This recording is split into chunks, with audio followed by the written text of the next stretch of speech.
सभी भक्तजनों को डिवाइन कनेक्शन की ओर से अमित अग्रवाल का सादर प्रणाम।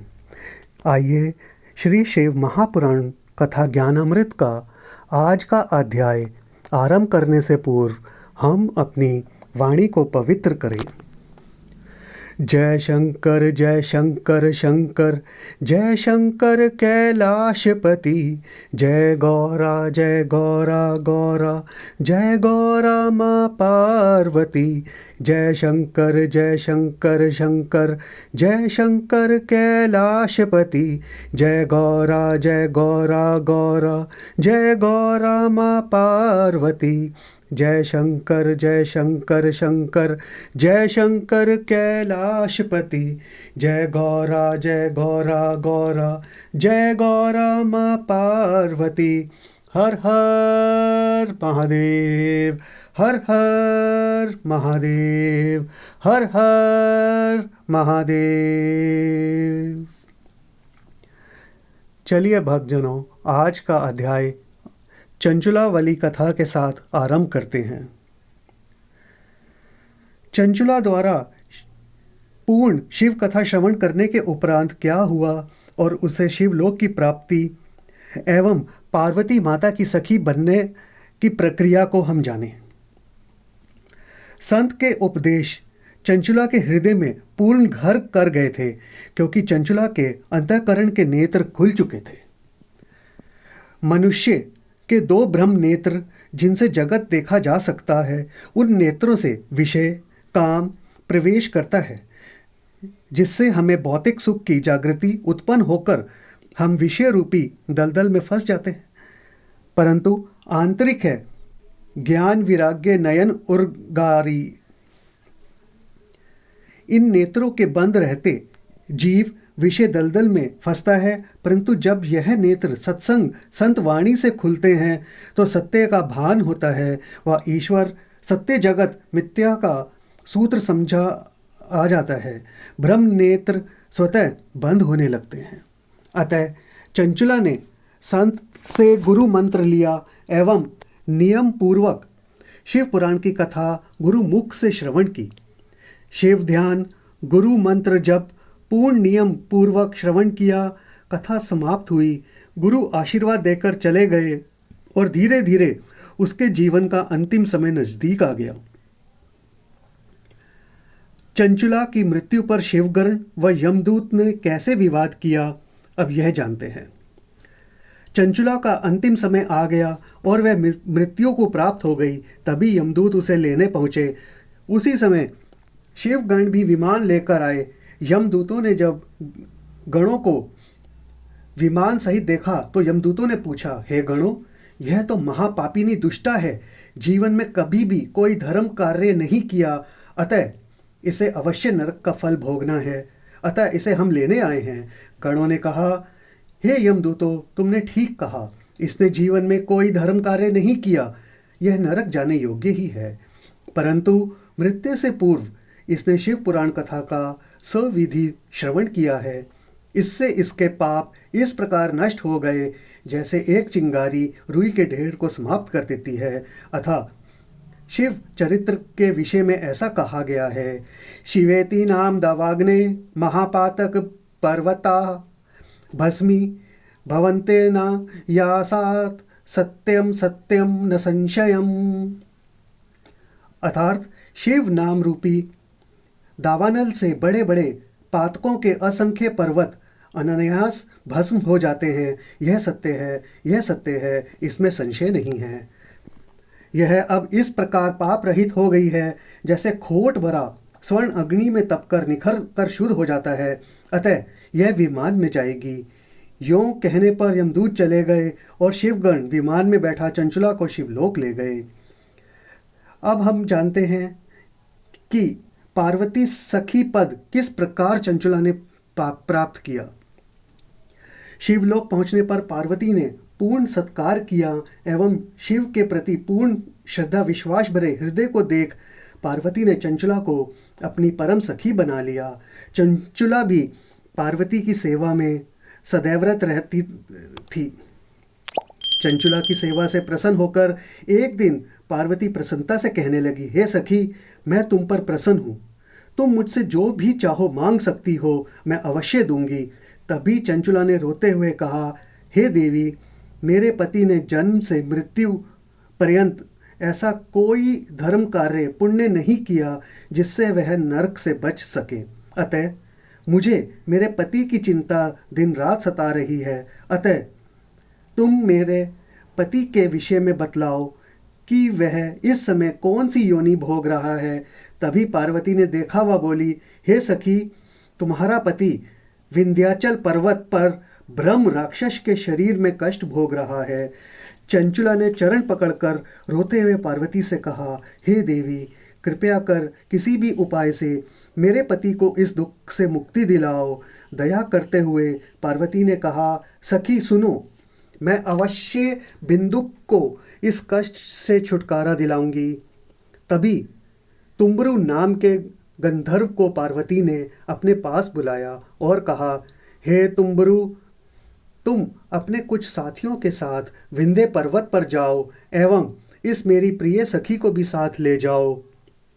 इसका पति बिंदुक अपने पाप कर्मानुसार विंध्य पर्वत पर ब्रह्म राक्षस बना बैठा है। इसे पाश में बांधकर इस चंचुला के साथ शिव पुराण कथा विधि पूर्वक आयोजन कर कथा सुनाओ, जिससे वे पाप से मुक्त होकर शिव लोक को प्राप्त हो। तुम्बरु साथियों व चंचुला को साथ लेकर विंध्य पर्वत पर पहुँचे।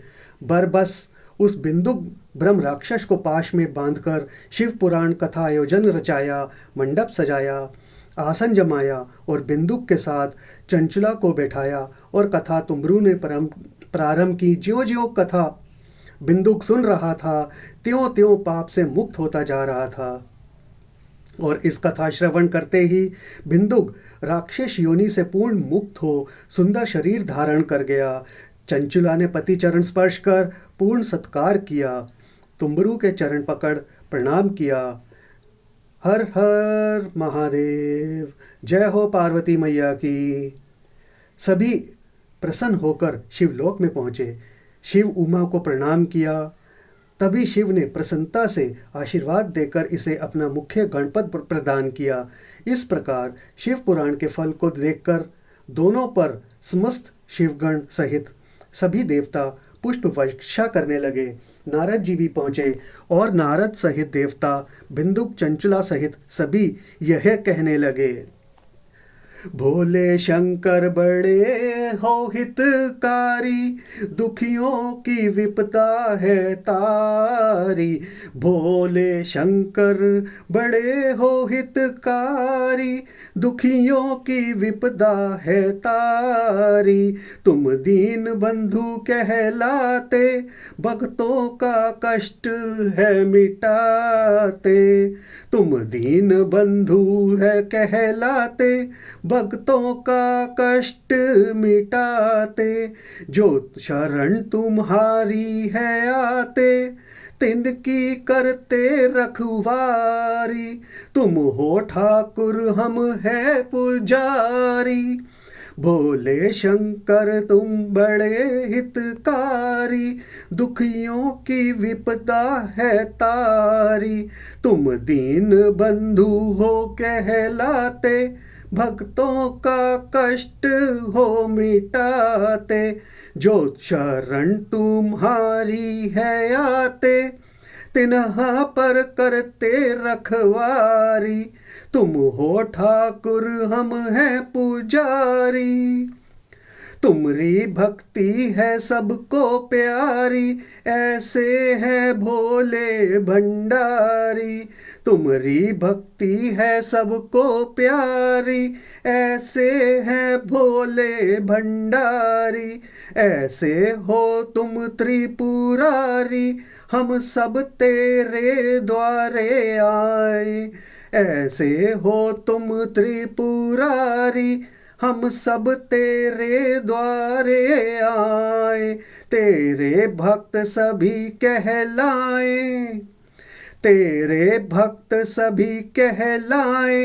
आशा का दीप जलाए, भर दो भंडार पुरारी, भोले शंकर बड़े हितकारी, दुखियों की विपदा है तारी, भोले शंकर बड़े हितकारी।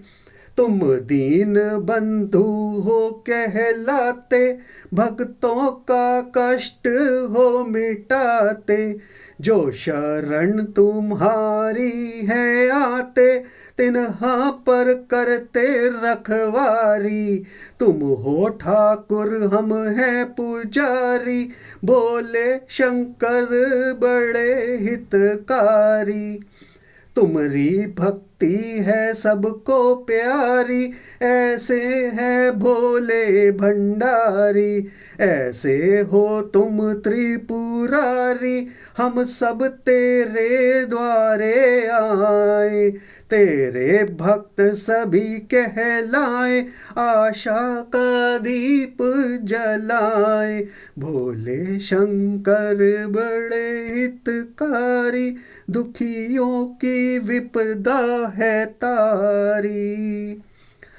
आप सभी अपने हाथ उठाकर प्रेम से बोलेंगे, हर हर महादेव, हर हर महादेव, हर हर महादेव। इस प्रकार शिव पुराण की कथा परम पावनी है, जिसके श्रवण मात्र से संसार, पाप, ताप, संताप सभी से मुक्ति प्राप्त हो जाती है। शिव की यह कथा इस कलिकाल में पुण्यकारिणी, फलदायिनी है, संसार की संपूर्ण कामनाओं को देने वाली है। सुंदर शरीर, परिवार, धन, विद्या व यश प्रदान करने वाली तथा रोग व क्षत्रियों से मुक्ति दिलाने वाली है। पुत्र, पौत्र व धन धान्य देने वाली कामधेनु के समान इस परम पावनी कथा का श्रवण हमने भी नियम से किया है और करना चाहिए। इति महात्म्यं संपूर्णम्। भक्तजनों, आप सभी को डिवाइन कनेक्शन की ओर से अमित अग्रवाल का सादर प्रणाम। हर हर महादेव।